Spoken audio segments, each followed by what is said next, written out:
உங்களுக்கு மட்டும் ஏன் பாசிட்டிவான லைஃப் வந்து அமைய மாட்டேங்கிறது அப்படிங்கிறத பத்தி தான் பேச போறோம். பாசிட்டிவான ஒரு லைஃப் அப்படின்னா என்ன அப்படிங்கறத நம்ம தெரிஞ்சுக்கணும்.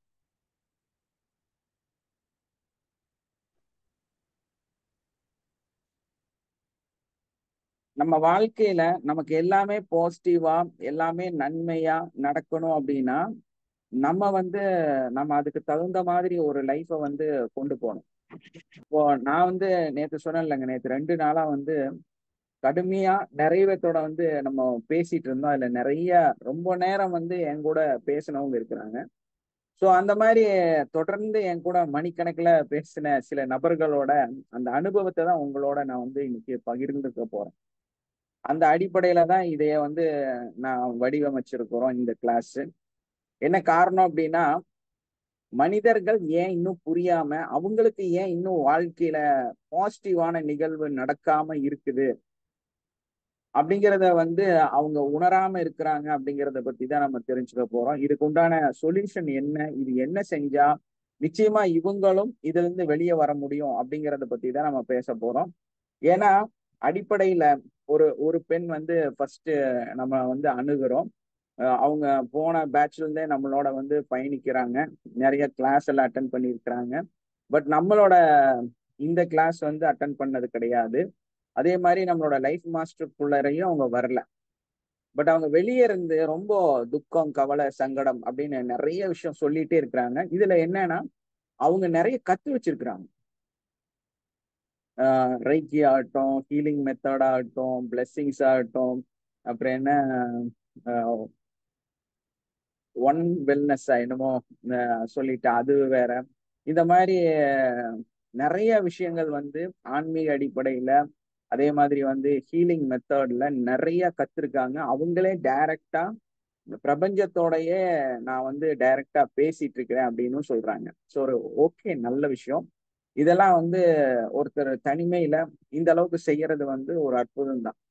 ஸோ இருந்தாலும் அவங்க லைஃப் பார்த்தீங்கன்னா, திரும்ப திரும்ப நெறைய பாதிப்புக்கு உள்ளாயிட்டே இருக்கேன் சார். என்னால ஒரு நிகழ்வு வந்து திரும்ப திரும்ப எனக்கு நடந்துட்டே இருக்குது. நான் வந்து ஒரு எதிர்பார்ப்போட சில மனிதர்களோட பழகும் பொழுது, திரும்ப அவங்க எனக்கு வந்து அதே நிகழ்வ அடுத்த நபரும் செய்றாரு. ஸோ அதனால வந்து அந்த துரோகத்த, அந்த கஷ்டத்த என்னால வந்து சமாளிக்க முடியல. ஒரு ஒரு முறையும் எல்லா மனிதர்களுமே என்ன வந்து ஒரு இடத்துல யூஸ் பண்ணிட்டு, அப்புறமா என்ன வந்து அசிங்கப்படுத்திட்டு போயிர்றாங்க. இந்த நிகழ்வு வந்து எனக்கு ரிப்பீட்டடா நடந்துட்டே இருக்குது. ஆனா நம்பிக்கை தர்ற மாதிரியே ஃபர்ஸ்ட் என்ன அப்ரோச் பண்றாங்க. நானும் அதுக்கு பின்னால போயிர்றேன். ஒரு லிமிட்ட கடக்கும் பொழுது துரோகம் பண்ணிர்றாங்க. என்ன வந்து யூஸ் பண்ணிட்டு, என்ன வந்து ஏமாத்திர்றாங்க. இது இது வந்து என்னோட வாழ்க்கையில ரிப்பீட்டடா நடக்குதுன்னு சொல்றாங்க. சரி, ஒரு நபர் அப்படி செஞ்சாரு அப்படின்னு நம்ம இன்னொரு நபரோட பழகுனோம்னா, இன்னொரு நபரும் அதே தான் செய்றாரு. சரி, ஆண்கள் அப்படின்னா பெண்கள்னா பெண்களும் அதே தான் செய்றாங்க. என் வாழ்க்கையில இது நடந்துகிட்டே இருக்கு அப்படிங்கிறாங்க. அப்போ இவ்வளவு கத்துக்கிட்டு, இவ்வளோ டெக்னிக்கலா புரிஞ்சு வச்சுட்டு, டைரக்ட்டா பிரபஞ்ச சக்தியோடையே டைரக்ட்டா பேசிட்டு இருக்கிற அந்த நபருக்கு ஏன் இவ்வளவு பிரச்சனை? அவங்க பின்னால் நெறைய மென்டர்ஸ் இருக்காங்க. நெறைய குரு இருக்கிறாங்க. நெறைய இந்த மாதிரி கிளாஸஸ் கண்டக்ட் பண்றவங்களோட அவங்க வந்து தொடர்புல இருக்கிறாங்க. இருந்தாலும் அவங்களுக்கு அவங்க வாழ்க்கை வந்து சுபிக்ஷமாக இல்லை.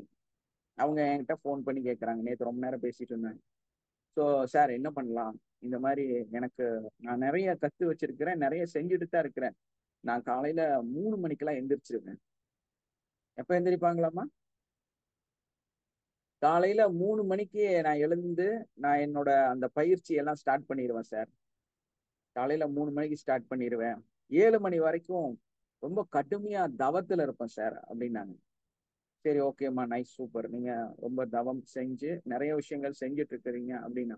பட் அவங்க வந்து ஒரு எதுவுமே அவங்களுக்கு பாசிட்டிவாக எதுவுமே இல்ல. எதுவுமே பாசிட்டிவாக இல்ல. அதுக்கு பதிலு என்னல்லாம் இருக்குன்னா, லட்சக்கணக்குல கடன் இருக்கு.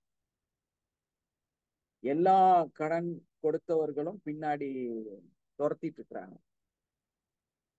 ஸோ ஒரு நிமிடம் கூட வந்து தூங்கலாம்னு நெனச்சா கூட, கண்மூடி படுத்து தூங்க முடியாது. இந்த மாதிரி ஒரு பிரம்மாண்டமான ஒரு கஷ்டத்துல வந்து இருந்துட்டு இருக்கிறாங்க. ஒருத்தங்க வந்து ஜாயின் பண்ணியிருக்கிறாங்க. அவங்களும் இதே மாதிரி ஒரு பெரிய ப்ராப்ளம். அவங்களுக்கும் என்ன பிரச்சனை அப்படின்னா, நைட் தூங்குறதே கிடையாது. நைட் 2:30 மணி 3 மணிக்கு சார் தூக்கம் வரலன்னு எனக்கு மெசேஜ் பண்றாங்க. நம்ம படுத்தது மட்டும் தான் ஞாபகம் இருக்கும். நம்ம படுத்து காலையில பாடி அலாரம் வச்சிருப்போம் 4 மணி. 4 மணிக்கு முள்ளு அங்க போகுதோ இல்லையோ நம்ம எந்திரிச்சிருவோம். ஸோ திரும்ப ஒரு தடவை ஃபோனை செக் பண்ணிட்டு நம்ம வேணா தூங்குவோம். இல்லைன்னா திரும்ப எந்திரிச்சு நம்மளோட வேலைகளை ஸ்டார்ட் பண்ணிடுவோம். ஸோ நம்ம வந்து எத்தனை மணிக்கு படுத்தாலும் நம்ம வந்து தூங்கிடுவோம். ஸோ அதனால அவங்க மெசேஜ் அனுப்புறது நம்மளால நான் சொல்லிட்டேன். நீங்க மிட் நைட்ல அனுப்புனா எனக்கு தெரியாது. என்ன காரணம்னா, நாங்க அந்த மாதிரி பயிற்சி பண்ணிட்டு இருக்கிறதுனால எங்களுக்கு 4 மணி நேரம் இருக்கலே, அதாவது சயின்டிபிக்காவே வந்து ஒரு ஆழ்ந்த உறக்கம் அப்படிங்கிறது வந்து 4 மணி நேரம் நம்ம ரொம்ப ஆழ்ந்த உறக்கத்துல தூங்கிட்டோம் அப்படின்னா நமக்கு வந்து உடல் வந்து ரெஃப்ரெஷ்ஷா மாறிடும். நம்மளோட பிரெயின் ஆகட்டும், நம்மளோட உடல் ஆகட்டும், எல்லாமே வந்து ரீ ஜெனரேஷன் ஆயிரும். அதே மாதிரி ரெஃப்ரெஷ் ஆயிரும். அந்த அந்த ஒரு நிகழ்வு வந்து நடந்துரும். ஸோ அந்த அடிப்படையில நம்மளோட உடல்கள் வந்து நம்மளுடைய மனசு வந்து ரொம்ப ஆத்ம திருப்தியா இருக்கிறனால நம்ம வந்து தூங்கிடுறோம். ஸோ அவங்க வந்து தூங்குறது இல்ல. இந்த மாதிரி மெசேஜ் பண்ணுவாங்க. மெசேஜ் பண்ணி யூஸ் இல்ல. என்ன காரணம் அப்படின்னா, நம்ம வந்து ஆல்ரெடி தூங்கிடுவோம் இல்லையா?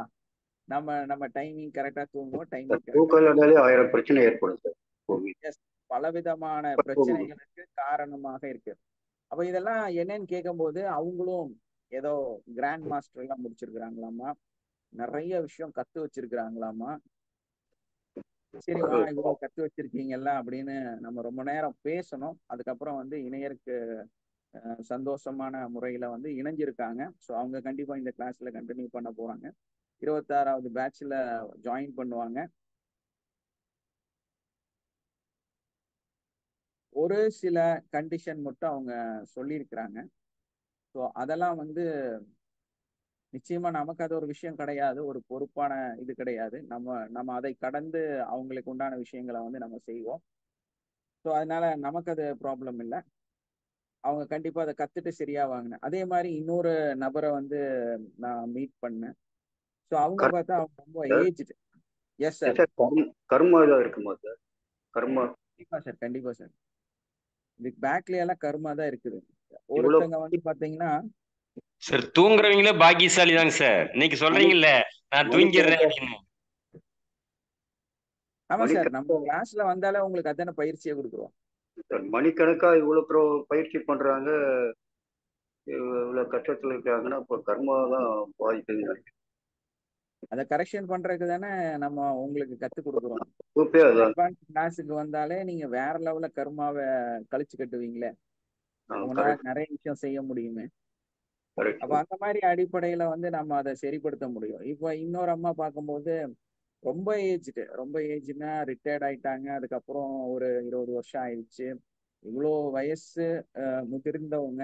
அவங்க சொல்ற கதைகள் கேட்கும் பொழுது நமக்கே ரொம்ப சங்கடமா இருக்கு. ஏன்னா ஒரு தனியா ஒரு பெண்மணி, கணவன் வந்து ஒரு சரியில்லாம வாழ்க்கை பூரா எந்தவித புரிதலும் இல்லாமல் வாழ்ந்த ஒரு கணவன், எந்த வருமானமும் ஈட்ட வேண்டும் அப்படிங்கிற ஒரு நூலளவு கூட சிந்தனை இல்லாத ஒரு மனிதரை திருமணம் செய்து, அதுக்கப்புறமா அவங்களே செல்ஃபா நிறைய முயற்சிகள் செய்து அவங்க உழைச்சு அவங்க ஒரு கவர்மெண்ட் ஜாப்ல போய் அதுல ஒரு பெரிய போஸ்டிங் எல்லாம் வந்து நிறைய சம்பாதித்து பல வீடுகளையும் கட்டி பல சொத்து ஸ்தாபனங்கள்லாம் வாங்கி பெரிய உழைப்புக்கு பின்னாடி அந்த அம்மா வந்து ரிட்டையர்ட் ஆகி இன்னைக்கு வந்து இருக்கிறாங்க. பட் என்னன்னா, தன்னோட குழந்தைகளை நம்பி இன்வெஸ்ட் பண்ணியிருக்கிறாங்க. ஸோ அந்த இன்வெஸ்ட் பண்ண அமௌண்ட் எல்லாமே வந்து ஏமாற்றப்பட்டு விட்டது. அப்ப அவங்களும் என்ன பண்ணியிருக்காங்க அப்படின்னா, அவங்க பெரிய தீட்சை கொடுக்கக்கூடிய ஒரு நபர். மக்களுக்கு வந்து தீட்சை கொடுக்கக்கூடிய ஒரு அற்புதமான நிறைய கலைகளை கத்து வச்சிருக்கக்கூடிய ஒரு நபர். அவங்க லைஃப் எப்படி இருக்குது அப்படின்னா, மிக மிக கேள்விக்குறியாக இருக்கிறது. அவங்க வாழ்க்கையில வந்து குழந்தைகள் வந்து மிகப்பெரிய அளவுல ஏமாற்றத்தை கொடுத்துருக்குறாங்க. அதே மாதிரி இவங்களை முடக்கறதுக்கு என்னெல்லாம் செய்ய முடியுமோ அந்த மாதிரி பல நெகட்டிவான விஷயங்களையும் ஈவிலான விஷயங்களையும் செய்து அவங்கள முடக்கறதுக்கு என்னெல்லாம் பண்ண முடியுமோ அதையெல்லாம் பண்ணியிருக்கிறாங்க. அது இல்லாம அதற்கான நிறைய ஓமம் அதே மாதிரி நிறைய விஷயங்கள் வந்து இவங்களும் செலவு பண்ணிக்கிட்டே இருக்கிறாங்க. அதே மாதிரி இவங்களுக்கு இருக்கக்கூடிய அந்த சொத்து எல்லாம் இருக்குது. ஆனா ₹1 கூட இவங்க அனுபவிக்க முடியாத அளவுக்கு கோர்ட் வரைக்கும் போய் இவங்களை கேஸ் போட்டு வச்சிருக்காங்க. யாருன்னா சொந்த மகன். ஸோ இந்த மாதிரி அவங்க வாழ்க்கை பூரா வந்து ப்ராப்ளம். அப்போ இதுதான் இதுதான் ஏன் இந்த மனிதர்களுக்கு இந்த மாதிரி வாழ்க்கை வந்து சூன்யம் செய்யக்கூடிய எல்லாமே வந்து கேள்விக்குறியாக வாழ்ந்து கொண்டிருக்கிறார்கள். ஏன் அவங்களுக்கு அந்த பாசிட்டிவான நிகழ்வுகள் அவங்க வாழ்க்கையில நடக்காம அப்பப்ப தடைகளோடையே வாழ்ந்துட்டு இருக்கிறாங்க. பெரிய அச்சீவாளர், பெரிய ஒரு தீட்சை கொடுக்கக்கூடிய, மற்ற மனிதர்களை திருத்தக்கூடிய, பலருக்கும் பலவிதமான அட்வைஸ் கொடுக்கக்கூடிய, நிறைய மேடைகள்ல பேசிய அந்த நபர் இன்னைக்கு அவங்க வாழ்க்கை வந்து கேள்விக்குறியாக அமைந்திருக்கு. ஸோ நிறைய பென்ஷன் வருது. ஸோ அதுலயும் வந்து பண ரீதியாக எந்த விதமான பிரச்சனையும் இல்லை. அதிகமான பண வசதி அவங்களுக்கு இருக்குது. எல்லாம் இருந்தாலும் நிம்மதிங்கிற அந்த ஒரு வார்த்தை மட்டும் அவங்க வாழ்க்கையில இல்லை. என்ன இல்லை? கூட இருக்கிறவங்க மூலமாக ஒரு நம்பிக்கை என்பது இல்லை. சுயமா எதை செஞ்சாலும் அதை தடை செய்யக்கூடிய, அவங்களை கஷ்டப்படுத்தக்கூடிய மனிதர்கள் தான் அவங்கள சுத்தி இருக்கிறாங்க. அப்போ ரியாலிட்டி என்னங்க? ஆக்சுவலா இது என்ன விஷயம்? மனசால மிகவும் பாதிக்கப்பட்டிருக்காங்க. கேட்கவே கஷ்டமா இருக்கு. இது வந்து நான் சந்திக்கிறது வந்து ஒரு நபர் இல்ல, பல ஆயிரம் நபர்கள். பல ஆயிரம் நபர்கள் இந்த கேள்விக்குறியில தான் வாழ்ந்துட்டே இருக்கிறாங்க. அந்த இறுதி காலத்தை கூட அவங்க வடிவமைச்ச அந்த அவ்வளவு உழைப்பை வந்து அவங்க கொடுத்த எல்லாமே செஞ்சு கடைசியில வந்து அந்த நிம்மதியை அனுபவிக்காம இருக்காங்க. அதே டைம்ல பாத்தீங்கன்னா ஒரு அமெரிக்காவில வாழக்கூடிய ஒரு நபர், ஆங்கிலேயர்கள்னு வச்சுக்கலாம், நல்ல வெள்ளை வெள்ளைன்னு இருக்கிறான். அவன் வந்து தன்னோட ஒய்ஃபோட நம்ம நாட்டுல வந்து ஊர் சுத்திட்டு இருக்கிறாங்க இல்லையா? அவங்க கடைசி காலகட்டத்தை டூர்ல ஜாலியா அனுபவிச்சுட்டு இருக்கிறாங்க. அந்த யாராவது நீங்க ஒரு 28 வயசு 26 வயசுல வெளிநாட்டு ஃபாரினர்ஸ் பார்த்திருக்கீங்களா? ஒரு யங் பாய் அண்ட் கேர்ள் சுத்துறது நீங்க பார்த்திருக்கீங்களா? திருவண்ணாமலையில நிறைய இருக்காங்க சார். ஸ்டே பண்ணிருக்காங்களா அங்க? இல்ல சார், திருவண்ணாமலையில இருக்கக்கூடியவங்களையே தான் நான் சொல்றேன் சார். அதோட பாண்டிச்சேரியில் நிறைய இருக்காங்க சார். எஸ், பாண்டிச்சேரியில் இருக்கிறவங்கள தான் நானும் சொல்றேன். அவங்க எல்லாமே ஒரு 17 வயசுல இருந்து 26 வயசுக்குள்ள இருக்கிறவங்களா இருக்காங்க சார். அந்த வயசுல இருக்காங்க சார். அவங்க எல்லாருமே நீங்க பாக்குறதுக்கு அப்படி தெரியும். போய் பேசுனீங்கன்னா 54 வயசு 60 வயசு இருக்கும். இல்லைன்னா ரிட்டையர்ட் ஆனதுக்கு அப்புறமா அந்த இடத்துக்கு வந்திருப்பாங்க. 90% எல்லாருமே ரொம்ப ஏஜ்டு பர்சன்ஸ். நீங்க நல்லா நோட் பண்ணி பாத்தீங்கன்னா தெரியும். அந்த ஃபாரினர்ஸ் சுத்திட்டு இருக்கிறவங்க பாத்தீங்கன்னா எல்லாமே வயசானவங்க தான் இருப்பாங்க. புரியுதுங்களா? ரொம்ப இளமையான காலகட்டத்துல இப்ப நம்ம பசங்க எல்லாம் டூர் போறாங்கல்ல. எஸ், ஒரு 20% இருப்பாங்க. எப்படிங்க? என்கேஜ் ஒரு 20% இருப்பாங்க. நீங்க சொல்ற மாதிரி 80% ஓல்ட் ஏஜ் தான். ஒரு 20% அதாவது எல்லாத்துலயும் வந்து 20%ங்கிறத நம்ம கணக்கெடுக்க வேண்டிய அவசியம் இல்லை. உங்களுக்குன்னு சொல்லிட்டு கம்பெனிலாம் இருக்கு சார். ஒர்க் எல்லாம் பண்றாங்க. உங்களுக்கு ஸ்தாபனம்லாம் இருக்கு, இதெல்லாம் இருக்கு. எல்லா ஒர்க்கர்ஸ் எல்லாம் ஒர்க் பண்றாங்க. நிறைய லேடிஸ் இல்ல, அது ஆங்கிலோ இந்தியன்ஸ் இங்க செட்டில் ஆனவங்க. அவங்க அப்பா அம்மா வந்து இங்க வந்தனால அந்த அந்த குழந்தைங்க இங்க இருக்கிறாங்க. அப்படி இருக்கக்கூடியவங்க. நான் சொல்றது வந்து டூர்ல வருவாங்க, பேக்கோடயே நடப்பாங்க, அவங்க திரும்பி போயிடுவாங்க. டூர்ல தங்க வரவங்க. மாட்டாங்க. நீங்க சொல்ற அந்த மாதிரி டூரிஸ்ட் பீப்புள் அப்படின்னு பார்க்கும் பொழுது ஒரு 80%க்கு மேல 90% மக்களே வந்து அவங்க எல்லாமே ரொம்ப ஓல்ட் ஏஜ்ல தான் இங்க வந்து சுத்துறாங்க. இதுதான் உண்மை. இது என்ன காரணம் அப்படின்னா, இது என்ன காரணம், ஏன் வந்து இது நடக்குது அப்படின்னா, அந்த ஏஜ்டு பீப்புள் ஏன் வராங்க அப்படின்னா அவங்க வாழ்க்கையை கரெக்டா வடிவமைச்சிருக்கிறாங்க. ஸோ அதனால அவங்க வாழ்க்கையில எல்லாமே பாசிட்டிவா நடக்கிறதுனாலதான் அந்த கடைசி காலத்துல சந்தோஷமா இருக்காங்க. அவங்களோட நேரங்களை வந்து இங்க இங்க வந்து எல்லாமே விலை கம்மி. அவங்க நாட்டை சம்மதிக்கும் பொழுது அவங்க ஒரு 5000 ரூபாய் இருந்ததுன்னா நம்ம நாடு பூரா சுத்திட்டு போயிருவாங்க. ஸோ கம்மியான செலவுல நல்ல ஒரு என்ஜாய்மெண்ட்டான நாடாக நம்ம நாடு இருப்பதுனால அவங்க இங்க வந்து அவங்க லைஃபை வந்து என்ஜாய் பண்றாங்க. ஆனா அதே இடத்துல இந்த நாட்டிலேயே வாழக்கூடிய மக்கள், இந்த நாட்டிலேயே பிறந்து விளந்த மக்கள் கடைசி காலத்துல ரொம்ப கஷ்டப்படுறாங்க. அவங்க வாழ்க்கையில நன்மை என்பதே இல்லாம வயசாயிருச்சு, என்னால எதுவுமே செய்ய முடியாது, ஹாஸ்பிட்டல்ல போய் மருந்துகள் வாங்கி நிறைய சாப்பிட்டுட்டு நிம்மதி இல்லாம அவங்க வாழ்றாங்க. ஸோ இததான் இப்போ உங்க வாழ்க்கையில பாசிட்டிவே இல்லையா அப்படிங்கறதா நம்ம கொஸ்டின். உங்க வாழ்க்கையில ஏன் பாசிட்டிவாக இல்லை அப்படிங்கிறதா. இதோட மூல காரணம் என்ன அப்படின்னா, ஒண்ணு, நீங்க உங்க வாழ்க்கையில ஏற்படுத்தி வைத்திருக்கக்கூடிய முழுமையான அந்த கர்மா நிகழ்வு, பாஸ்ட் லைஃப், இது எப்படி உருவாகுது அப்படின்னு பார்க்கும் பொழுது நம்ம என்ன பண்றோம் அப்படின்னா, ஒரு கடற்கரையில எழுதி வைக்கிற மாதிரி, அந்த மணல்ல எழுதி வைக்கிற மாதிரி நம்ம வாழ்க்கைய வந்து நம்ம எழுதி வச்சிருக்கிறோம். ஸோ அது என்ன ஆகும் அப்படின்னா, அடுத்த அலை வரும்போது அது அழிஞ்சு போயிடும். அப்போ நம்மளோட நன்மையை நம்ம எப்படி செஞ்சிருக்கிறோம், நம்ம வாழ்க்கையை எப்படி அடிப்படையில வச்சிருக்கோங்கிறது ரொம்ப ரொம்ப முக்கியம். அந்த கடற்கரையில மணல்ல அலை வரக்கூடிய அந்த இடத்துல நம்ம நன்மைகளை எழுதி வச்சோம்னா என்ன ஆகும்? அது காணாம போயிடும். அது அங்கிருந்து அப்படியே கரைஞ்சு போயிடும். இதுதான் நம்மளோட ப்ராப்ளம். இது என்ன அப்படிங்கும் போது, நம்ம ஏன் இவங்கெல்லாம் இவ்வளவு கஷ்டப்படுறாங்க அப்படின்னு நம்ம பார்க்கும் பொழுது, இவர்கள் அவங்களோட வாழ்க்கையில் நிறைய நபர்களை மன்னிக்கலைங்கிறது தான் உண்மை. நிறைய விஷயங்களை இவங்க ஏற்றுக்கொள்ளவில்லை அப்படிங்கறத உண்மையான நிகழ்வு. இப்ப அவங்க ஏன் வந்து இந்த மாதிரி ஒரு ஓல்டேஜ்ல இங்க சுத்திட்டு நிம்மதியா இருக்காங்கன்னா, அவங்க மற்ற நபர்களை பற்றி கவலைப்படுவது இல்லை. இப்போ நிறைய பேர் வந்து இந்த ஃபர்கிவ்னஸ், மன்னிப்பு அப்படின்னு வரும்போது இதுல ரொம்ப முக்கியமான ஒரு விஷயம் நம்ம நோட் பண்ண வேண்டியது என்னன்னு கேட்டா, நான் வந்து எவ்வளவோ மன்னிப்பு கொடுக்குறேன் சார், எவ்வளவோ வந்து அவங்கள ஃபர்கிவ்னஸ் கொடுக்குறேன் சார், ஆனா அவங்க திருந்தவே மாட்டேங்கிறாங்க. எப்படி?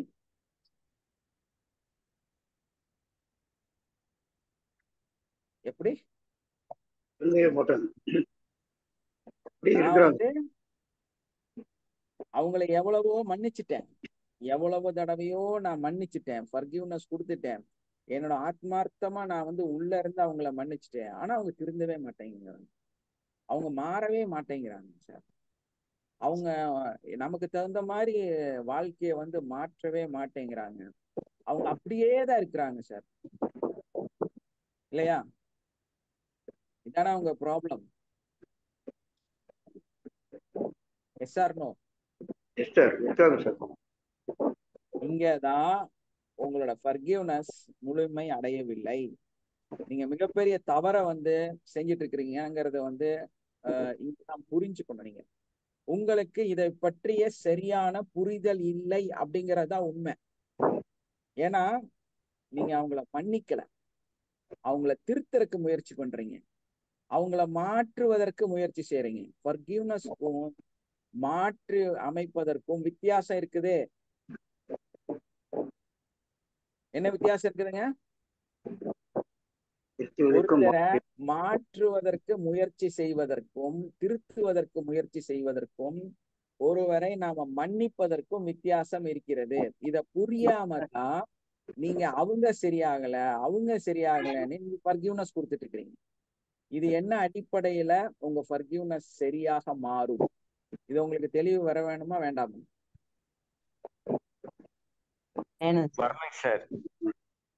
எஸ், இங்கதான் உங்களோட முக்கியமான எஸ், இந்த முக்கியமான ஒரு கரெக்ஷனை நீங்க இங்கதான் பண்ண வேண்டும். இங்கதான் உங்களோட முக்கியமான விஷயத்த சரி செய்ய வேண்டும். அதாவது நம்ம அன்கண்டிஷனல் ஃபர்கிவ்னஸ்னு உங்களுக்கு சொல்லி கொடுத்துருக்கோம் இல்லையா? அந்த கிளாஸ்ல வந்து நம்ம ரொம்ப முக்கியமான விஷயம் அன்கண்டிஷனல் ஃபர்கிவ்னஸ். அதே மாதிரி டிட்டாச்மெண்ட், அட்டாச்மெண்ட், இது வந்து முழுமையா கத்து வச்சிருக்கீங்களா இல்லையா? Yes sir. அப்போ நம்ம என்ன பண்ணக்கூடாது, என்ன பண்ணணும், நம்ம எதை வந்து அவேர்னஸா இருக்கணும், எதை வந்து நம்ம செய்யணும் செய்யக்கூடாது, இது உங்களுக்கு தெளிவு வேணும். இந்த தெளிவு எப்போ வரணும் அப்படின்னா, ஒரு மனிதனை மாற்ற வேண்டும் அப்படிங்கிறதுக்காக நீங்க வந்து ஃபர்கிவ்னஸ் பண்ணீங்கன்னா அந்த நிகழ்வு, அந்த ஃபர்கிவ்னஸ் முழுமை அடையாது. ஏன்னா நமக்கு என்ன தேவையில்லை, அவங்க திருந்துறது நமக்கு தேவையில்லாத ஒன்று. அவங்களுடைய மாற்றம் நமக்கு தேவையில்லாத ஒன்று. இத நம்ம புரிஞ்சுக்கணும். உட்கார்ந்து பாக்குறது திருந்திட்டாங்களா இல்லையா, மாறிட்டாங்களா இல்லையா, நம்ம சொல்றது கேட்கறாங்களா இல்லையா, இதுக்காக ஃபர்கிவ்னஸ் பண்றது. ஃபர்கிவ்னஸ் எதுக்கு தெரியுமா? உங்களுடைய உடலில், உங்களுடைய வாழ்க்கையில், உங்களோட நன்மைக்காக, உங்களுடைய உயர்வுக்காக, உங்களோட ஆரோக்கியத்திற்காக செய்யக்கூடியதுதான் ஃபர்கிவ்னஸ். அடுத்த நபரை திருத்துறக்கு அல்ல, அடுத்த நபரை சரிப்படுத்துறக்கு அல்ல. இப்ப இவங்க எல்லாம் கஷ்டப்பட்டாங்கல்ல, இவங்க இந்த 3 பேரை நான் கதை சொன்னேன்ல, இந்த 3 பேர்த்தோட கதையிலுமே நீங்க சரியா நோட் பண்ணி பார்த்திருந்தீங்கன்னா அவங்க என்ன செஞ்சு வச்சிருக்காங்க அப்படின்னா, அடுத்த நபர்களை திருத்தறக்கு நிறைய ஃபோர்ஸ் பண்ணிருக்காங்க. அடுத்த நபர்களோட குறைகளை வந்து அடிப்படையில சரிப்படுத்துவதற்காக. ஏன்னா ஒரு மகன் வந்து துரோகம் செய்யறான் அப்படின்னா அங்க என்ன அந்த பையனுக்கு கிடைக்கல,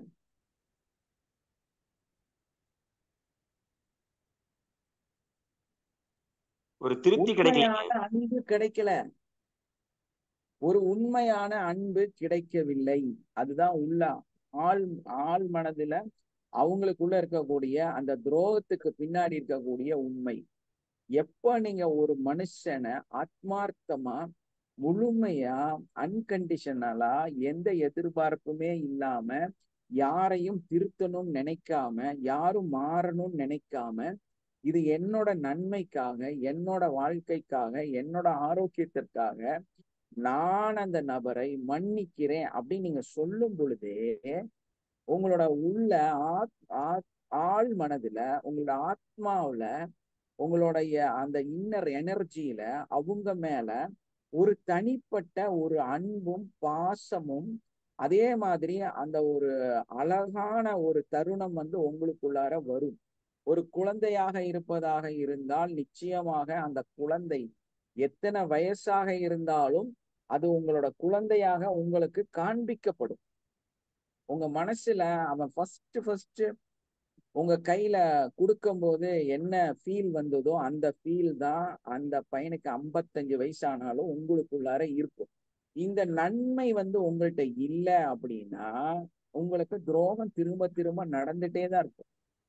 சார் பெத்த பசங்களே ஏன் சார் அந்த மாதிரி நம்பிக்கை துரோகமோ இல்ல ஒரு அன்பு காட்டுறதோ இல்ல, ஏன் என்ன காரணங்க அது? அததான் திரும்ப ஒண்ணுதான் பிரச்சனை. அன்பு காண்பிக்கவில்லை அப்படின்னு நீங்க ஒரு செக் பாயிண்ட் வைக்கிறீங்க.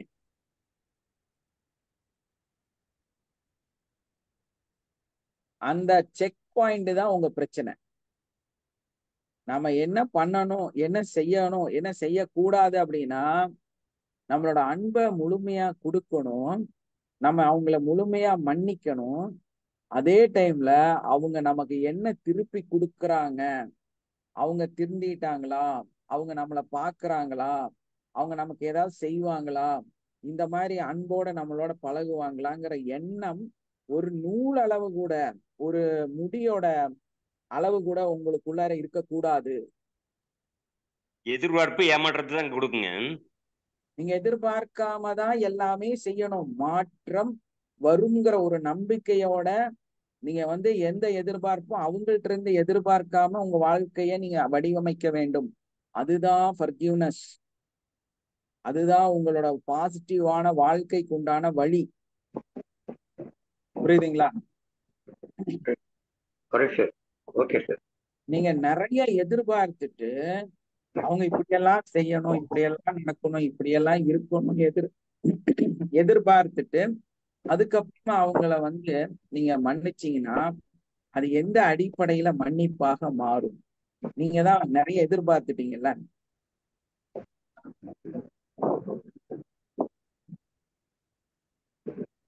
Correct sir. அதாவது முட்டாள போய் திருத்துறதுன்னா முடியவே முடியாதுங்க. அந்த மாதிரிதான் இது. முட்டாள திருத்தணும்னு நினைச்சீங்கன்னா நீங்க முட்டாளாயிருவீங்க.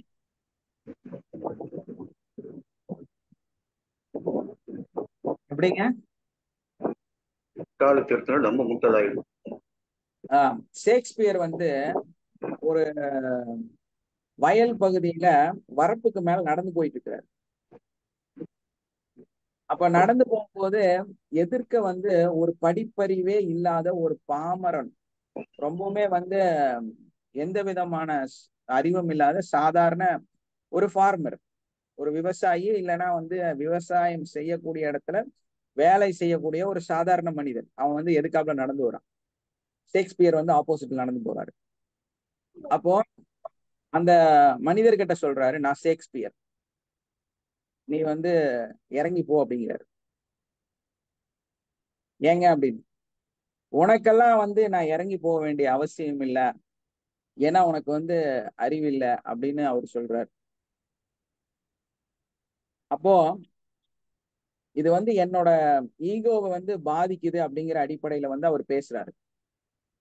ஸோ அந்த மனிதன் வந்து உடனே என்ன பண்றாரு, இறங்கி வழி விட்டுட்டு சொல்றாரு, நான் ஒரு சிறந்த மனிதன்.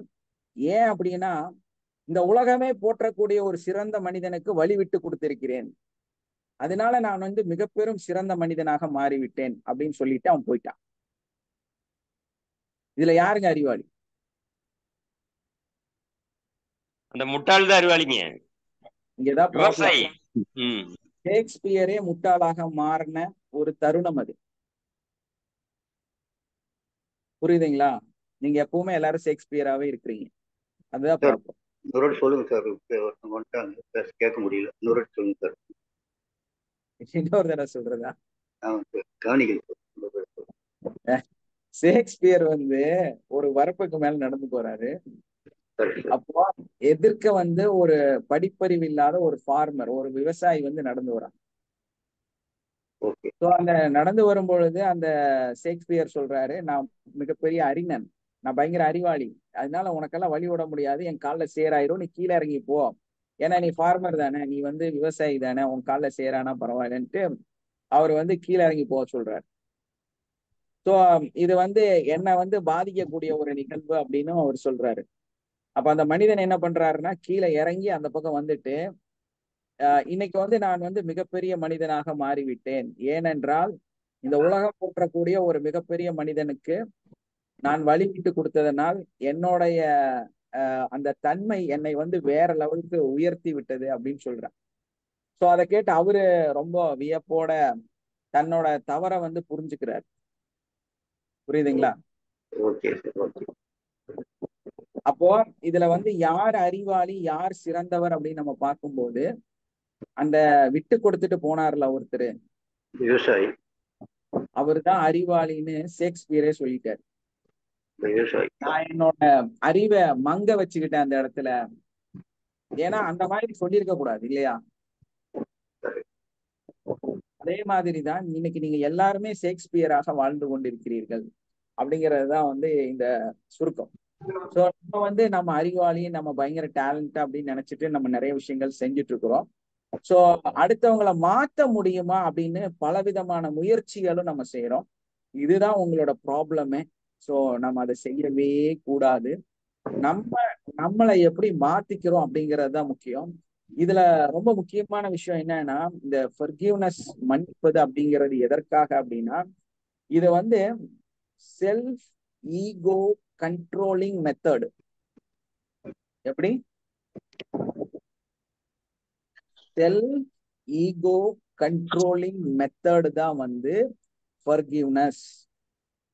ஒரு மனுஷனை நம்ம மன்னிக்கிறோம் அப்படின்னா நமக்குள்ள ஆயிரம் ஈகோ ப்ராப்ளம் இருக்குமா இருக்காதா? அதை வந்து முழுமையா கண்ட்ரோல் பண்ணக்கூடிய, சரி செய்யக்கூடிய ஒரு பயிற்சி தான் அது. இதை நம்ம புரிஞ்சுக்கணும். அப்போ நமக்குள்ள ஒரு உண்மைத்தன்மை, ஒரு ட்ரூ செல்ஃப் அப்படிங்கிறது, ஒரு மைண்ட்ஃபுல்னஸ் நமக்கு எப்ப வரும் அப்படின்னா, நம்மளோட ஈகோ நமக்குள்ள இல்லாம இருக்கும்போது தான் நம்ம என்ன ஆகுங்க, ஒரு மைண்ட்ஃபுல்னஸ்குள்ளார ஒரு பீஸ்ஃபுல்லான இடத்துக்கு நம்மனால டிராவல் பண்ண முடியும். இவங்கெல்லாம் வந்து ஏன் இவ்வளவு வைப்ரேஷனா இந்த இறுதி காலத்திலையும் இவ்வளவு கஷ்டத்துல இருக்கிறாங்க அப்படின்னு நம்ம பார்க்கும் பொழுது, அவங்களுக்குள்ள இருக்கக்கூடிய ஈகோவை வளர்த்தி வச்சிருக்கிறாங்க. தான்ங்கிற எண்ணத்தை வந்து உருவாக்கி வச்சிருக்கிறாங்க. தனக்கு அப்படிங்கிற அந்த நிகழ்வை வந்து உருவாக்கி வச்சிருக்கிறாங்க. சோ அதனாலதான் அது கிடைக்க வேண்டும் என்று நினைத்து அவங்க நிறைய விஷயத்த செஞ்சனால இன்னைக்கு கிடைக்காம தவிச்சிட்டு இருக்கிறாங்க. துரோகத்துக்குள்ளார ஆளாயிருக்கிறாங்க. அந்த துரோகம் வந்து அவங்கள பயங்கரமா பாதிச்சிருக்கு. சோ இந்த நிகழ்வெல்லாம் நடக்காம இருக்கணும் அப்படின்னா, நம்மளோட வாழ்க்கையில நமக்கு மெயினா நம்ம தெரிஞ்சுக்க வேண்டிய ஒரே விஷயம், நம்ம முழுக்க முழுக்க எல்லாத்தையும் மன்னிக்க கூடியவர்களாக, ஃபர்கிவ்னஸ் அத வந்து அடிப்படையில என்னங்கிறத தெளிவுபடுத்திட்டு நம்ம செய்யணும். நம்ம மன்னிக்கிறதே எதுக்குன்னா, அவங்க வந்து திருந்துவாங்க அப்படிங்கறக்காக. இது என்னன்னா கிவ் அண்ட் டேக் பாலிசி. எப்படி? Give and take policy. நான் வந்து உன்னை மன்னிப்பேன், நீ வந்து எனக்கு நன்மை செய். நான் வந்து உன்னை மன்னிப்பேன், நீ எனக்கு அடிமையா இரு. நான் வந்து உன்னை மன்னிச்சிருவேன், நான் சொல்றதெல்லாம் நீ கேளு. இப்படித்தானே நீங்க எதிர்பார்க்கிறீங்க. ஒரு கணவனை வந்து முழுசா மன்னிச்சிருங்க அப்படின்னா, நாளையிலிருந்து இவங்கள்ட்ட அடங்கி இவங்க சொல்றதையெல்லாம் கேட்டுட்டு ஒரு நல்ல மனிதரா இவங்களோட வந்து இவங்க என்ன நினைக்கிறாங்களோ அந்த மாதிரி அவர் வாழணும். சோ அதுக்காக தான் இவங்க மன்னிப்பாங்க. அப்படித்தானே? ஒரு மோசமான நிகழ்வு நடந்தா நான் வந்து அவங்க கன்னத்தை காட்ட முடியுமா? எனக்கு திரும்ப திரும்ப துரோகம் செய்யக்கூடிய அந்த நபரை எப்படி மன்னிக்கிறது? இந்த கொஸ்டின்ஸ் எல்லாம் வரும். ஆனா ஒரு யதார்த்தமான மனிதர்களை, இவங்க வந்து என்ன ஃபேவரா நினைக்கிறாங்களோ அது மாதிரி நடக்கக்கூடிய மனிதர்களை இவங்க ரொம்ப சிம்பிளா மன்னிச்சுட்டு போயிடுவாங்க. அதே டைம்ல திரும்ப திரும்ப துரோகம் செய்யக்கூடிய, திரும்ப திரும்ப கஷ்டப்படுத்தக்கூடிய, உங்களை திரும்ப திரும்ப குறை சொல்லக்கூடிய, உங்களை அதிகமாக குறை காணக்கூடிய, உங்க வாழ்க்கையில திரும்ப திரும்ப உங்களை வந்து மிகப்பெரிய பள்ளத்தில் தள்ளக்கூடிய அந்த நபரை நீங்க மன்னிக்க தயாராக இல்லை. Yes or no?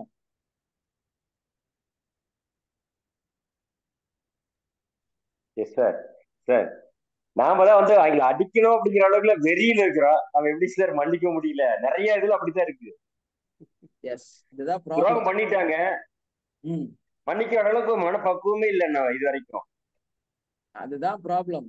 இத இத வந்து புரியல. இத வந்து புரியாதனாலதான் உங்க வாழ்க்கை வந்து பாசிட்டிவாக இல்லை. உங்க வாழ்க்கை வந்து நிம்மதியாக இல்லை. நிறைய தவறுகள் உங்க வாழ்க்கையில நடந்துட்டே இருக்கு. உங்க வாழ்க்கை வந்து சக்சஸ்ஃபுல்லாக இல்லை. உங்க வாழ்க்கை வந்து அடுத்த கட்டத்தை நோக்கி பயணிப்பது கிடையாது. இதற்கு காரணம் என்னன்னா இந்த ஒரே ஒரு நிகழ்வு தான். புரியுதுங்களா? நீங்க அவரை அப்படியே வெட்டி கொல்லணும்னு நினைக்கிறீங்கல்ல, அடிச்சு உதைக்கணும்னு நினைக்கிறீங்கல்ல, அந்த நபரை எந்த விதமான எதிர்பார்ப்புமே இல்லாம மன்னிக்கிறதுக்கு நீங்க தயாராக இருக்க வேண்டும். அதுதாங்க, அதுதான் அதோட பியூட்டி, அதோட ரியாலிட்டி அதுதான். ஏன்னா நமக்குள்ள ஒரு ஈகோவை வச்சுட்டு அவங்க மாறணும் அப்படிங்கறக்காக நம்ம மன்னிப்பு கொடுத்தோம்னா அது நீங்க மன்னிக்கவே கிடையாது.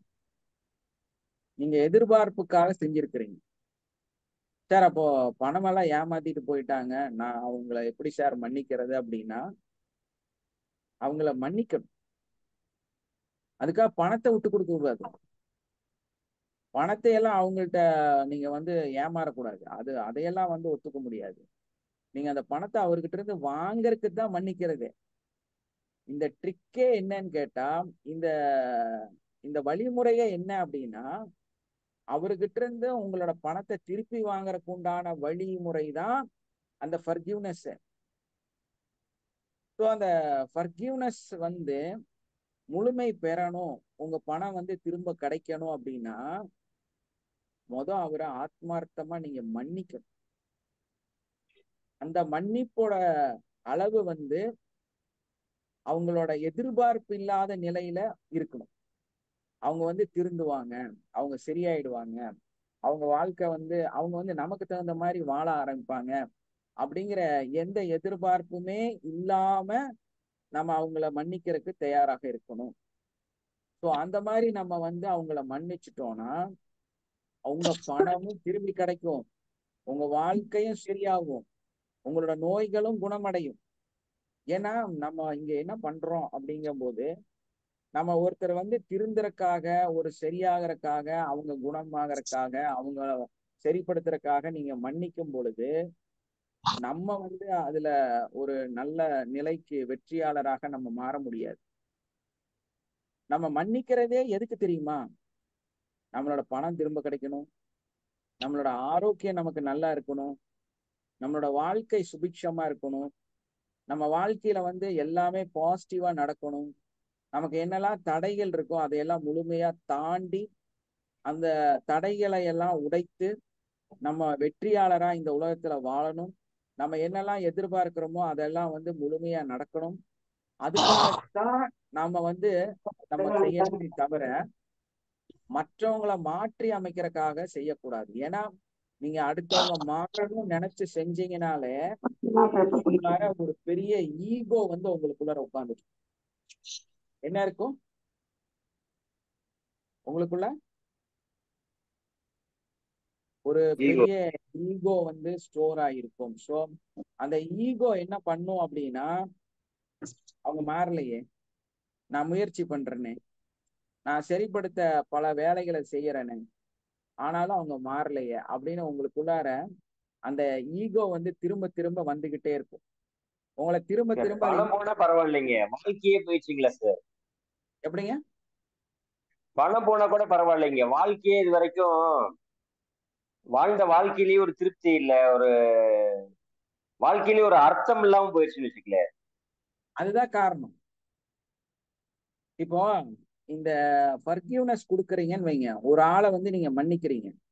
அந்த மன்னிக்கும் பொழுது அந்த ஆள் வந்து உங்களுக்கு நிறைய துரோகம் பண்ணியிருக்கிறாரு, டெய்லி அடிச்சிருக்கிறாரு, பிரச்சனை பண்ணியிருக்காரு, வார்த்தைகள் தப்பா பேசியிருக்கிறாரு, உங்களை வந்து பணம் பறிச்சிருக்கிறாரு, அது இல்லாம உங்க வாழ்க்கையை வந்து கேள்விக்குறியா மாத்திருக்கிறாரு, தவறான மனிதராக இருக்கிறாரு, எல்லாமே ஓகே தான். ஆனா இந்த ஃபர்கிவ்னஸ் அப்படிங்கும் போது உங்களுடைய அன்பை அவர் மேல அதிகமாக மாற வேண்டும். அந்த அன்பு வந்து அவங்க மேல மாறலைன்னா, அந்த உண்மையான லவ் வந்து நீங்க அவங்க மேல கொடுக்கலைன்னா, நீங்க கொடுத்த ஃபர்கிவ்னஸே வேலை செய்யலைன்னு அர்த்தம். நீங்க உண்மையில மன்னிக்கவே இல்லைன்னு அர்த்தம். உண்மைதாங்க சார்.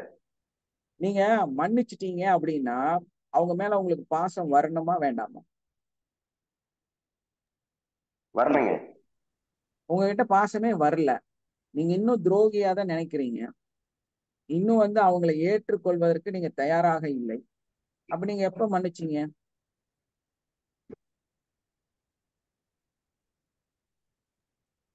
நம்ம மன்னிக்கிறதா நினைக்கிறோம், ஆனா உண்மையிலேயே மன்னிக்கல, மனசார மன்னிக்கலன்னு வச்சுக்கல, அதான் உண்மை.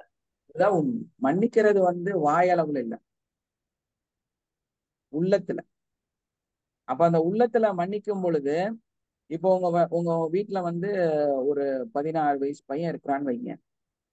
அந்த 16 வயசு பையன் வந்து நீங்க ஒரு வண்டி வாங்கி கொடுக்குறீங்க, நல்ல ஒரு வண்டி வந்து இந்த பையனுக்கு வந்து காஸ்ட்லியா தான் வாங்கி கொடுக்குறீங்க. நேரா கொண்டு போய் எங்கேயாவது அடிச்சிடறான், ஃபுல்லா உடஞ்சி போச்சு. நீங்க ரொம்ப பிரியம் வைத்திருக்கக்கூடிய ஒரு மகன்,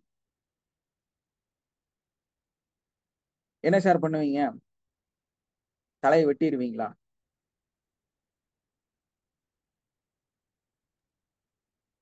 நம்ம பையனாவது நமக்கு கிடைச்சானே, அவனுக்கு நல்லா இருக்குல்ல, பரவாயில்ல அப்படின்னு நினைக்கும் வழிய அடிக்கலாம் மாட்டேங்க.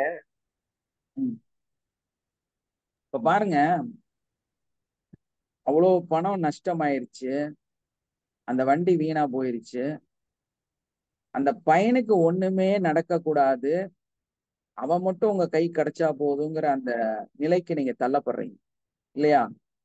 அப்ப இங்க என்ன இருக்குது? பணம் இருக்குதா? கோபம் இருக்குதா? உங்களுடைய அன்பு இருக்குதா?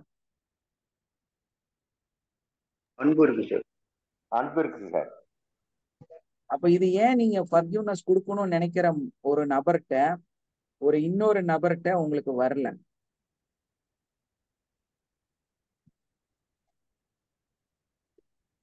வரணும் அது சார். நம்ம இது நம்ம பையன் இல்லையே.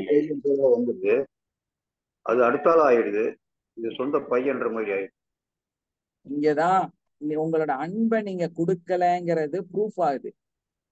கண்டிப்பா சார். உங்களோட அன்பை நீங்க உண்மையாக கொடுக்கவில்லை அப்படிங்கிறது வந்து இங்க முழுமையாக தெரிகிறது. இந்த கண்டிப்பா சார். அடிப்படை இல்லாதனாலதான் உங்க ஃபர்கிவ்னஸ் ஆக மாறவில்லை. பையன் புரியுதுங்களா? மேல பையன் மேல காட்டுற அதே அன்பை மற்றவங்க வீட்டுக்கு காட்டணும் சார். ஆமா, அதான் புரியுது சார். Unconditional love.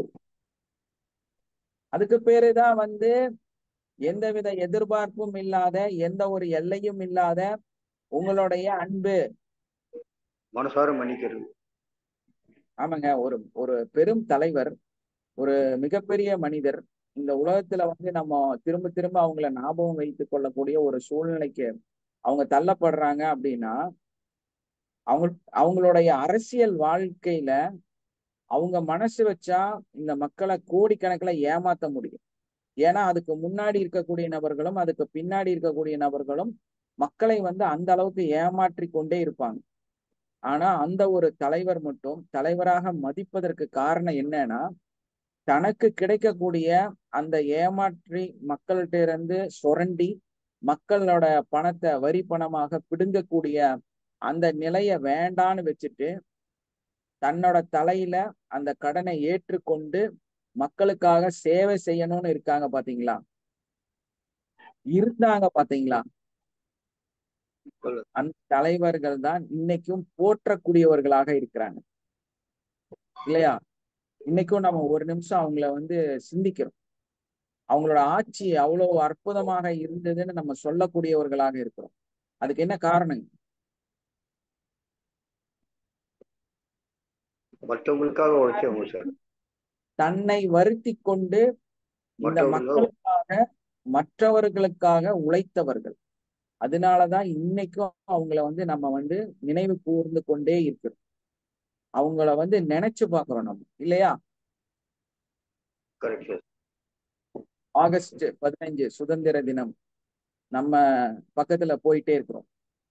சோ அந்த காலகட்டத்துல அந்த மக்கள் வந்து இந்த நம்ம இன்னைக்கு வந்து தைரியமா ஒரு வீட்டுக்குள்ளார பணம் போட்டு ஒரு பெரிய லட்சக்கணக்குல கோடிக்கணக்குல வீட்டை கட்டி அதுக்குள்ளார தைரியமா உட்கார்ந்து நம்மளுடைய வீடுன்னு உரிமையோட உட்கார்ந்து நீங்க எல்லாம் இன்னைக்கு மனசார பேசிட்டு இருக்கிறீங்க. நாளைக்கு வெளியிறங்கி போனாலும் நம்மள ஒன்றும் செய்ய மாட்டாங்க, இது என்னுடைய நாடுன்னு நீங்க தோள் தட்டி கொள்ளக்கூடிய அந்த நிகழ்வுக்கு காரணமாக இருந்தவர்கள் அந்த தியாகிகள்.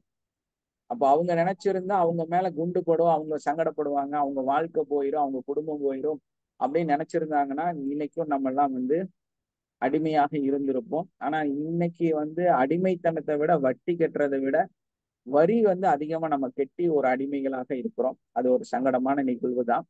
இந்த சுதந்திர தினம் சுதந்திரமாக நமக்கு கிடைத்திருந்தாலும் இந்த வரியின் மூலமாக நம்மளை வந்து அசிங்கப்படுத்திட்டு இருக்கிறாங்க, நம்மளை கஷ்டப்படுத்துறாங்க. ஏன்னா ஒரு அரசியல் அமைப்பு அப்படிங்கும் போது அது எப்படி இருக்கணும்னா, அதிகமான கடன் இருக்கக்கூடிய நாடாகவும் அதிகமான பணம் இருக்கக்கூடிய மக்களாகவும் இருக்கும். ஒரு நாடு எப்படி இருக்கணுங்க? அப்பதான் சுபிக்ஷம் இருக்கும். அரசு கிட்ட அதிகமான கடனும் சுமையும் இருக்கணும், மக்கள் கிட்ட நிறைய பணம் வந்து ஜொலிக்கணும். அவங்க அப்படியே இந்த உலகத்தை இந்த நாட்டை வந்து கொண்டாடணும். அந்த மாதிரி ஒரு அரசியல் அமைப்பு இருக்குமே ஆனால் அதுதான் சிறந்த அரசியல், அதுதான் வந்து உண்மையும்.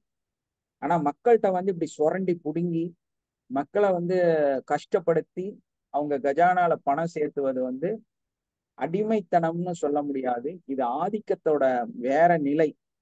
ஸோ அந்த மாதிரி அயோக்கியத்தனம் செய்யக்கூடிய சில அரசியல் சூழ்நிலைக்குள்ளார நம்ம கஷ்டப்பட்டுட்டு இருக்கிறோம். ஸோ அது வந்து மாறணும். மாற்றம் என்பது மாறாதது, மாற வேண்டியது அவர்கள்.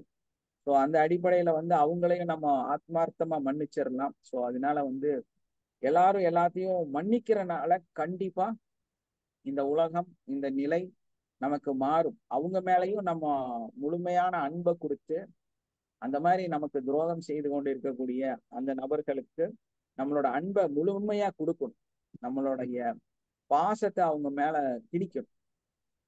அந்த மாதிரி செய்யும் போது நம்மளுடைய வாழ்க்கை நிச்சயமாக மாறும். நம்ம அவங்கள வந்து எகெயின்ஸ்ட் பண்ண கூடாது. அதுக்கு பதிலா நம்ம வந்து அவங்கள பாசத்தோட பார்க்கணும். அவங்கள முழுமையா மன்னிக்கணும். கோவப்படக்கூடாது. கோவப்பட்டா அவங்க வளருவாங்க. அதனால கோவப்படக்கூடாது.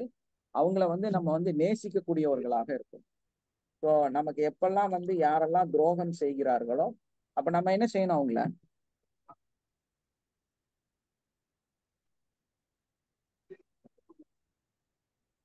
மன்னிக்கணும். மன்னிக்கணும் சார். அவங்கள வந்து நம்மளுடைய அன்பை வந்து அவங்களுக்கு கொடுக்கணும் இல்லையா? அப்போ அந்த வற்றாத அந்த ஒரு விஷயத்த வந்து நம்ம அவங்களோட பகிர்ந்து கொள்ளும் பொழுது நம்மளோட அந்த ட்ரூ செல்ஃப் ட்ரூ, அதாவது இந்த உண்மை தன்மையை நீங்க புரிஞ்சுக்கிட்டீங்கன்னா உங்க வாழ்க்கை வந்து ஒரு டிவைனா மாறிடும். அது முதல் ஞாபகம் வச்சுக்கோங்க. உங்க வாழ்க்கை என்னவா மாறுதுங்க? ஒரு தூய்மையான வாழ்க்கையாக மாறிவிடும். உங்க வாழ்க்கை என்னவா மாறும்?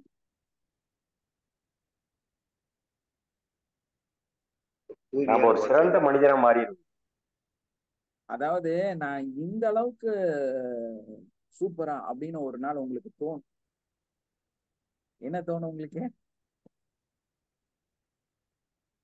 இந்த சக்திய, இந்த நிலைய நீங்க உணர்ந்தீங்கன்னா உங்களுக்குள்ள என்ன தோணும்?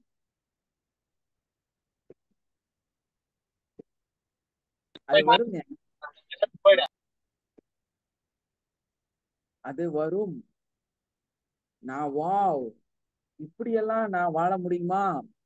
இது ஏன் என்னோட வாழ்க்கையில இவ்வளவு நாளுக்கு முன்னாடி கிடைக்கல அப்படின்னு நம்ம சங்கடப்படுவோம். அந்த மாதிரி ஒரு அற்புதமான நாள் வந்து நமக்கு கிடைக்கும். அற்புதமான ஒரு நிகழ்வு வந்து நம்ம வாழ்க்கையில வந்து நம்மளால வாழ முடியும். அப்ப எல்லா மனிதர்களையும் மன்னிப்பது மட்டும் இல்ல, அவர்களுடைய தவறுகளை வந்து நம்ம முழுமையா மன்னித்து நம்மளோட அன்பை வந்து அவங்களோட 100% பகிரக்கூடியவர்களாக நம்ம இருக்கும் பொழுது நம்ம வந்து அப்பதான் வந்து ஒரு ஞானியாக, ஒரு நல்ல ஒரு தலைவராக, நல்ல ஒரு மனிதனாக, அடுத்த மனிதர்களுக்கு நன்மையை நினைக்கக்கூடியவர்களாக நம்ம மாற முடியும். அப்பதான் நம்ம நம்மளை உணர முடியும். வாவ், இவ்வளவு சூப்பரா, இந்த லைஃப் இவ்வளவு சூப்பரா, நீ இவ்வளவு நல்லவனா அப்படின்னு உங்களுக்குள்ளாரையே தோண ஆரம்பிக்கும். அந்த தோற்றம் எப்ப வரும்னா நம்ம யாரையுமே திருந்தவோ அவங்க நமக்கு தகுந்த மாதிரி மாறவோ நம்ம முயற்சி செய்யக்கூடாது. என்ன பண்ணக்கூடாது? மாற்ற முயற்சி பண்ணக்கூடாது. எஸ், நம்மளோட அந்த ஃபர்கிவ்னஸ் அன்கண்டிஷனலாக நம்மளோட அன்பு ஆட்டோமேட்டிக்கா அங்க டெவலப் ஆயிரும். அவங்க மேல உங்களுக்கு பாசம் வரல, அன்பு வரல, அவங்க மேல ஒரு அரவணைப்பு வரல, அவங்க மேல உங்களுக்கு ஒரு நேசம் வரல அப்படின்னா நீங்க அவங்கள மன்னிக்கவே இல்லைங்கிறது தான் உண்மை. ஸோ இதை வந்து நம்ம 100% புரிஞ்சுக்கணும். அந்த புரிஞ்சுட்டு அந்த மன்னிப்பை வந்து நம்ம கான்சியஸ் டிசிஷன். என்னது? Conscious decision is forgiveness. ஆத்மார்த்தமாக, உண்மையாக, மனப்பூர்வமாக, எல்லா அறிவோட, எல்லா நிகழ்வோட. நீங்க பத்திரம் எழுதுவீங்கல்ல, ஒரு சொத்து பத்திரம் எழுதி கொடுக்கும் போது நீங்க என்ன எழுதுவீங்க? என்னுடைய முழு சுய அறிவோடு, நினைவோடு, எல்லா நினைவுகளுடன் இந்த சொத்தை அவருக்கு நான் எழுதி கொடுக்கிறேன். இனிமேல் இதில் எந்த ஒரு உரிமையோ எந்த ஒரு சட்ட ரீதியான இதோ எனக்கு கிடையாது அப்படின்னு சொல்லி நீங்க எப்படி அவங்களுக்கு உங்களுடைய சொத்தை வந்து அவங்களுக்கு எழுதி கொடுக்குறீங்களோ அதே மாதிரி தான் இதை செய்யணும். உங்களுக்கு நம்மளுடைய மனசாட்சியே வந்து சாட்சியா வச்சு சொல்லணும். மனசாட்சியே சாட்சி வச்சு சொல்றது நீங்க என்ன பண்ணணும் அப்படின்னா 100% அந்த மனிதரை நம்ம முழுமையா விட்டு கொடுக்கணும். அப்ப அந்த மாதிரி எனக்காக கான்சியஸ் அறிவோட புத்தியோட நினைவோட கண் திறந்து கொண்டு அவங்க இவ்வளவு தப்பு பண்ணியிருக்கிறாங்க, இவன் இவ்வளவு துரோகம் செஞ்சிருக்கிறாங்க, இருந்தாலும் நான் அவரை மன்னிப்பேன், இருந்தாலும் அவங்கள நான் விட்டு கொடுப்பேன், என்னோட ஈகோவை அங்க அப்ளை பண்ண மாட்டேன், என்னோட தேவைகளை அங்க நான் திணிக்க மாட்டேன், அவங்க மாறுவதற்காக எதையும் நான் முயற்சி செய்ய மாட்டேன். அவங்க மாறினாலும் மாறலைனாலும், அவங்க மோசமா இருந்தாலும் இல்லைனாலும், அவங்க கெட்டவங்களா இருந்தாலும் இல்லைனாலும், எனக்கு இன்னும் துரோகம் செய்யக்கூடியவங்களாக இருந்தாலும் இல்லைனாலும், நான் அந்த நபரை ஆத்மார்த்தமாக எனக்காக நான் மன்னித்து விடுவேன். யாருக்காக? எனக்காக. உங்களோட ஆரோக்கியத்திற்காக, உங்களோட நன்மைக்காக, உங்களோட உயர்வுக்காக நீங்க அதை மன்னிக்கிறதாக இருந்தால் நீங்க நிச்சயமாக உங்க வாழ்க்கை வந்து ஒரு சுபிட்சத்தை பாசிட்டிவ உங்க வாழ்க்கை மாறுறதை உங்களால உணர முடியும். புரியுதுங்களா? இதுதான் சார் உண்மையான குரல். எஸ்மா, இந்த நிகழ்வை வந்து பேசுங்க. உங்க பேக்ரவுண்ட் சவுண்ட் மட்டும் கொஞ்சம் அதிகமா இருக்கு. கொஞ்சம் மைக் பக்கத்துல வச்சு பேசுங்க, அப்போ நல்லா கேட்கும். சரிங்க சார், வெளியில இருக்கேன் சார், பஸ்ல ஜாயின் சார். ஓகே.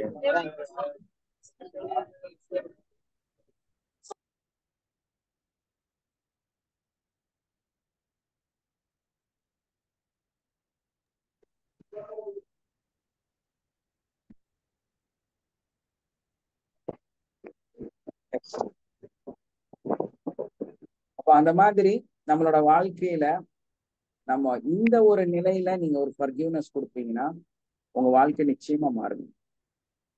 ஸோ அதை அடிப்படையா வச்சு நம்ம நிறைய விஷயம் செய்யணும். ஸோ அதற்கான முயற்சிகள் செய்யணும். இந்த ஜூம் யூசர் வந்து என்ன பேருன்னு தெரியலமா, யாருன்னு தெரியல. ஸோ தயவு செஞ்சு உங்க பேரை வந்து அதுல பதிவு பண்ணுங்க. இதுல இருந்து வெளியே போயிட்டு திரும்ப ரீஜாயின் ஆகும்போது உங்ககிட்ட கேட்கும், ஓகே கொடுக்கறதுக்கு முன்னாடி கேட்கும் பேர் என்ன அப்படின்னு கேட்கும். அதுல ஜூம் யூசர்னு உங்களோட எழுதியிருக்கு. ஸோ நீங்க உங்களோட பேரை அதுல பதிவு பண்ணி வைங்க. ஏன்னா நீங்க மார்னிங் 6 o'clock கிளாஸ் அட்டன், இது மாதிரி தான் ஒருத்தங்க கிளாஸ் அட்டன் பண்ணாங்க. நான் யாருன்னு ஒரு 3 நாள் கேட்டே இருந்தேன், யாருன்னு பதில் சொல்லவே இல்லை. 3வது நாள் நான் இது வந்து ரிஜெக்ட் பண்ணி விட்டேன். ஸோ அவங்க வந்து திரும்ப இந்த கிளாஸ் அட்டன் பண்ணவே முடியாது. ஸோ அதனால அந்த மாதிரி ஒரு சூழ்நிலைக்கு நீங்க போகாதீங்க. இந்த மாதிரி பேரே இல்லாம வச்சிருந்தீங்கன்னா நீங்க அந்த பேரை வந்து யாருன்னு மென்ஷன் பண்ணிடுங்க. ஏன்னா உங்க பேர் எல்லாத்தோட பேரும் எனக்கு ஞாபகம் இருக்கு. அதனால நீங்க எந்த பேட்ச் என்னங்கிறதெல்லாம் எனக்கு டீட்டெயில் தெரியும். நீங்க உங்க பேர் மட்டும் போட்டீங்கன்னா போதும். இப்படி ஜூம் யூசர் அப்படின்னு வச்சிருந்தீங்கன்னா நீங்க யாருன்னு தெரியாது. அதனால உங்க ப்ரொஃபைல்ல போய் உங்க நேமை சேஞ்ச் பண்ணிடு. ஓகே, ஜூம் யூசர் தெரியுதா நான் பேசுறது? எஸ்ஆர்னோ கூட சொல்ல மாட்டேங்கிறீங்க பாத்தீங்களா? ஏன்னா அவங்க கேட்கவே இல்லை.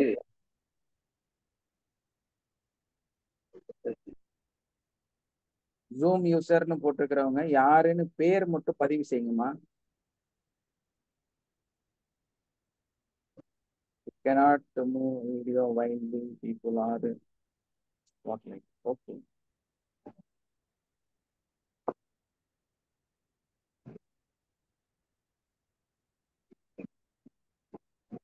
சரி, ஓகே.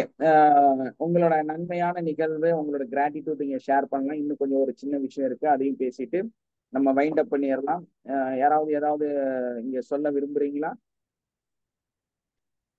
சார், அந்த விவசாய கதை சொன்னீங்கல்ல, எஸ் சார். அது கேட்கும்போது ஒரு இது சம்பவம் படித்தேன் சார், ஞாபகம் வருது. சொல்லுங்க.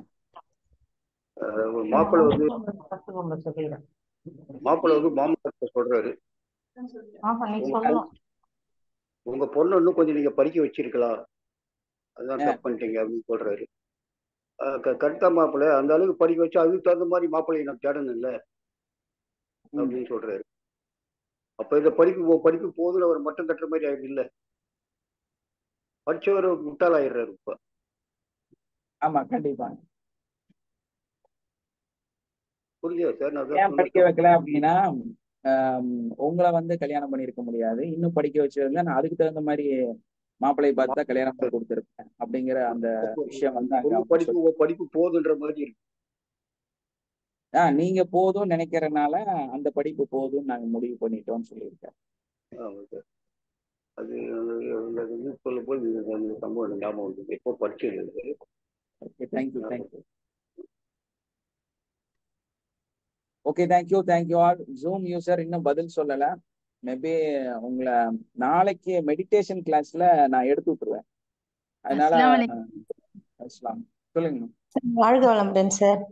வாழ்க வளமுடன்.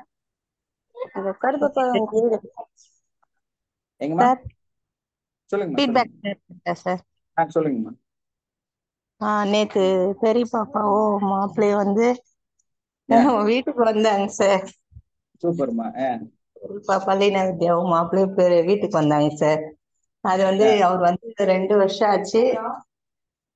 இப்பதான் வந்தாங்க சார். அது பெரிய மிராக்கிள் சார். அந்த ஹாப்பினஸ் வந்து கிடைச்சதுங்க சார். இன்னும் கூட என்னால நம்ப முடியலைங்க சார், இது கனவா நனவான்னு சொல்லிட்டு. ரொம்ப ரொம்ப சந்தோஷமா இருந்ததுங்க சார். வந்தாரு, சாப்பிட்டாரு, உடனே கிளம்பிட்டாரு. அவர் வரணுன்றதெல்லாம் என்னோட 2 வருஷம் ஆதங்கம் சார். 2 பேரும் ஒண்ணா வந்தது ரொம்ப நல்லது நடந்ததுங்க சார். ரொம்ப ரொம்ப நிம்மதியா இருக்கு சார் என் மனசளவுல. Thank you sir. Thank you sir. பிரபஞ்சத்துக்கு நன்றி, உங்களுக்கு எல்லாருக்குமே நன்றிங்க சார். Thank you sir. வாழ்க வளமுடன் சார். தேங்க்யூமா தேங்க்யூ. அந்த பிரபஞ்சத்துக்கு நன்றி. சொல்லுங்க. நாம மன்னிக்கிறோம்னு சொல்றோம் இல்லைங்க சார், அவங்கள மனப்பூர்வமா தான் மன்னிக்கிறோம். அப்புறம் மறுபடியும் எப்படிங்க சார் அந்த இது? அதுதான் நீங்க எதிர்பார்க்கிறீங்கல்ல, அவங்க மாறணும் நீங்க எதிர்பார்க்கிறீங்கல்ல, அதனாலதானே அவங்க மாறாமே இருக்கிறாங்க. இல்ல இப்ப நீங்க இந்த கிளாஸ் அட்டென்ட் பண்ணதுல இருந்து நீங்க சொல்ற மாதிரியே மனப்பூர்வமாவே தான், எதிர்பார்க்காமயே தான் சார் மன்னிப்பு கொடுத்துட்டு இருக்கோம். ஆமா, அவங்க திருந்தினா நமக்கு என்ன, நம்ம அதை பத்தி ஃபீல் பண்ணக்கூடாது. உங்களுக்கு அந்த ஃபீலே வரலன்னு வைங்க, அவங்கள பத்தி வாட்ச் பண்ணவே இல்லைன்னா உங்களுக்கு அது என்னன்னு தெரிய போறது இல்லை. அவங்க என்ன எப்படி பேசினாலும் நம்ம வாட்ச் பண்ணாம இருக்கணும் சார், யாரா இருந்தாலும். இப்ப பாருங்க, என்ன வந்து நீங்க டெய்லி பார்த்துட்டு இருக்கிறீங்க, என்ன தெரியும் உங்களுக்கு, நம்ம வேதநாயகன் சார் தெரியும், சண்முகம் சார் தெரியும். இப்போ நிஷான் ஒருத்தங்க வந்து இந்த கிளாஸ் அட்டன் பண்ணிட்டு இருக்கிறாங்க, அவங்கள பத்தி உங்களுக்கு என்ன தெரியும்? தெரியாதுங்க சார். தெரியாது. ஏன்? அவங்களுக்கு கிளாஸ் அட்டன் பண்ணிட்டே இருக்கிறாங்க. அவங்க எதுவும் பேசுறது இல்ல, அமைதியா இருக்கிறதுனால. அப்படி இல்லம்மா, ஆக்சுவலா அவங்க எங்கேயோ இருக்கக்கூடிய ஒரு நபர், நீங்க அவங்கள பத்தி சிந்திக்கிறதே இல்லை. சிந்தனையில உங்க சிந்தனையில நிஷா யாருன்னு உங்களுக்கு தெரியாது. ஓகே ஓகேங்க சார். ஸோ அதனால நீங்க அவங்கள பத்தி சிந்திக்கவே இல்லை. இப்ப நான் சொன்னனால நிஷாங்கிற பேர் உங்களுக்கு ஞாபகம் வந்துச்சு. அது மாதிரி எத்தனையோ நபர்கள் வந்து நம்ம கிளாஸ்ல இருக்கிறாங்க இல்லையா? ஆமாங்க சார். அவங்க எல்லாம் யாருன்னே உங்களுக்கு தெரியாது. உங்களுக்கு தெரிஞ்ச ஒரு 10 பேர் இருப்பாங்களா இருக்கும். ஆமாங்க சார். அவங்கள மட்டும்தான் உங்களால உணர முடியும். அதே மாதிரிதான் நம்ம ஒருத்தரை ஃபர்கிவ்னஸ் கொடுத்துட்டோம் அப்படின்னா அவங்க நிஷாவா மாறிடும். அவங்கள பத்தி சிந்தனைக்கே வரக்கூடாது. அவங்க அவங்க என்னவா இருக்காங்கன்னு நீங்க சிந்திக்க கூடாது, அவங்களை ஆராய்ச்சியே செய்யக்கூடாது. சோ அந்த மாதிரி ஒரு நிலைக்கு நம்மளோட ஃபர்கிவ்னஸ் வந்து இருக்கணும். அப்ப நம்ம திரும்ப அவங்கள வாட்ச் பண்ணோம்னா அவங்க திருந்தலைன்னு உங்களுக்கு தெரியும். அப்போ அந்த எதிர்பார்ப்பு இருக்கும் பொழுது உங்க ஃபர்கிவ்னஸ் முழுமையாக மாறாது. சரிங்க சார். நம்ம கொடுத்துட்டு நம்ம நினைக்கவே வேண்டாம். ஒரு தடவை கொடுத்தாலும் மனப்பூர்வமா கொடுத்துட்டு திரும்ப அதுல நினைக்கவே தேவையில்லைங்க சார். ஆமா, அவங்க என்ன ஆனாங்க அப்படின்னு நம்ம ஃபீல் ஆனோம்னா நீங்க உங்களுக்குள்ளார நோய்களை வளர்த்துறீங்கன்னு அர்த்தம், உங்களுக்குள்ள ஸ்ட்ரெஸ்ஸை வந்து அதிகப்படுத்துறீங்கன்னு அர்த்தம். நீங்க அதை சிந்திக்கவே இல்லைன்னா அது அப்படியே முடிஞ்சு போயிடும். ஓகேங்க சார். ஓகேங்க சார். ஓகேங்க சார், தேங்க்யூ சார். சரி, மறுபடியும் எங்களை பாக்குறேன்னா படிக்கிறீங்கன்னு தோணுச்சுன்னா வேண்டாங்கிறீங்களா? ஒரு ஏங்க எண்ணம் சார், வந்துகிட்டே இருக்கு. அந்த எண்ணம் வரவே கூடாதுங்க. சார் அது வந்து கூடவே இருக்கிறதுனால கொஞ்ச நாள் ஆகுது சார். ஆமா, கூடவே இருக்கு கூட கொஞ்சம் கஷ்டமா இருக்கிறவங்கள தான் இருக்கும். கன்வின்ஸ் பண்ணும்போது நமக்கு வந்து எப்படிங்க சார் உடனடியே அது மாறாது. இந்த அந்த நிலை எப்படின்னு கேட்டீங்கன்னா, நீங்க இப்போ உங்க வீட்டுல நிறைய கதவு, ஜன்னல் எல்லாம் இருக்கு இல்லையா? Yes sir. அது ஏதாவது உங்கள்ட்ட ரிப்ளை பண்ணுமா? பண்ணாது சார். ஒரு நாள் நீங்க கதவை திறந்து வச்சுட்டீங்க, பயங்கரமான புயல் காத்து, அந்த கதவு டமால் டமால் 4 தடவை அடிக்குது, உங்கள்ட்ட ஏதாவது அது சொல்லுமா? சொல்லாது. அப்ப கதவை நினைச்சிட்டு போயிருங்க. ஓகே தான் சார், பட் எல்லாராலையும் அந்த மாதிரி ஏத்துக்க முடியாது இல்லைங்களா? அதே அதை சமயம் ஏத்துக்கிற மனநிலை தான் நம்மளுடைய. எஸ், நம்ம என்னன்னா அங்க நம்ம செய்ய வேண்டிய ஒரே நிகழ்வு, ஏன்னா நானும் அதையெல்லாம் கடந்து தானே வாழ்ந்துட்டு இருக்கிறேன். எப்படி வந்து ஆஹ் ஒரு அமைதியா நம்மளை நம்ம வச்சுக்கிறோமோ நமக்கு அந்த ஃபீலே வராது. அதுக்கு நீங்க கொஞ்சம் கூட டெப்தா கத்துக்கணும். எப்படி கேட்டீங்கன்னா, அடுத்த மனிதரை வந்து நம்மளை புண்படுத்தும் பொழுது நமக்கு வந்து நம்மளோட உள்ள இருந்து ஒரு சந்தோஷமான சிரிப்பு வரணும். என்ன வரணும்?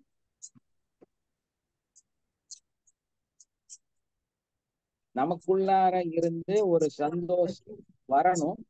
அதே டைம்ல நம்ம அமைதியா இருக்கணும், எதையுமே சிந்திக்காம இருக்கணும். எப்போ நம்ம சிந்திக்க ஆரம்பிக்கிறோமோ அப்போ ஆட்டோமேட்டிக்கா நம்ம திரும்ப திரும்ப திரும்ப திரும்ப நமக்குள்ள கோபமும் பிரச்சனையும் வர ஆரம்பிச்சிடும். அப்ப என்ன பண்ணோம் அப்படின்னா, நம்ம பாட்டுல நம்ம அவங்க என்ன பண்ணினாலும் அவங்களோட அவங்களோட முகத்தை கூட பார்க்காம நம்ம வந்து அவங்கள ஃபீல் ஆகாம நம்ம அப்படியே வந்து ஒரு அமைதியான நிலையில நம்ம இருக்கிறதுக்கு நம்ம கத்துக்கணும். அதுதான் ரொம்ப முக்கியம். நீங்க எப்ப அதை கத்துக்கிறீங்களோ அப்ப ஆட்டோமேட்டிக்கா நீங்க அவங்கள கண்ட்ரோல் பண்ண முடியும்.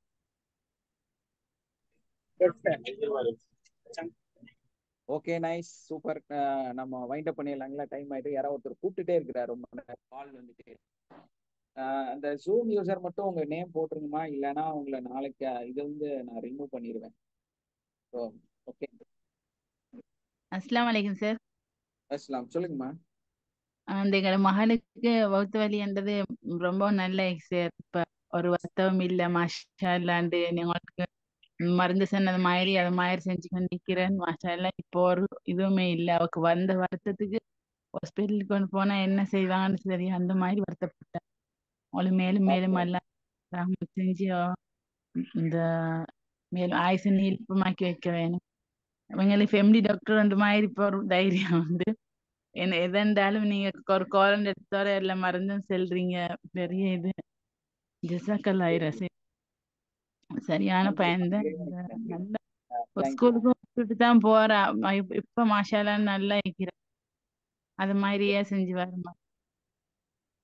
ஓகே ஓகே, ஒரு ஆயில நீடிச்சு வைக்கணும் நல்லா. ஆமீனா கிட்ட. Thank you thank you thank you. இந்த மாதிரி டெய்லி ஏதாவது ஒன்று எல்லாரும் ஷேர் பண்ணும். Okay okay, thank you thank you all. Have a nice day. Love you all. Wind up பண்ணிடலாங்களா? தேங்க்யூ.